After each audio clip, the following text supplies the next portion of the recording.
खरं तर रंगपंचमी हा उत्सव आहे, पण त्याला आम्ही मागणीच्या याच्यात परिवर्तित केलेला आहे।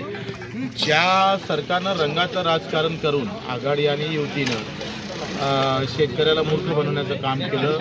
शब्द दिला होता का कर्जमाफी करू, पण कर्जमाफी तर झालीच नाही, उलट शेतीमालाला भाव पण भेटलेले नाही। आणि मग अशा दुहेरी हत्याकांड करण्याचं काम सरकारनं केलेलं आहे। एका इकडे कर्जमाफी न देता कर्ज न फेडणाऱ्या शेतकऱ्याच्या डोक्यात आता कर्ज फेडाव का नाही फेडाव अशी अवस्था, त्यामुळे व्याजमाफी होणार नाही। आणि अशा दुहेरी अवस्थेत आमचा शेतकरी खरं तर या सगळ्या विवंचनेत बसलेला आहे।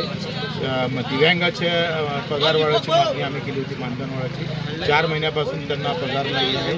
त्या सगळ्या महत्त्वाच्या गोष्टीकडे युती सरकार जाणीवपूर्वक दुर्लक्ष करतं। आणि मग हे जर असंच राहिलं तर प्रहार मात्र शस्त्र हाती घेतल्याशिवाय राहणार नाही। ते आंदोलनाचं शस्त्र असेल, ते अतिशय गंभीर असेल।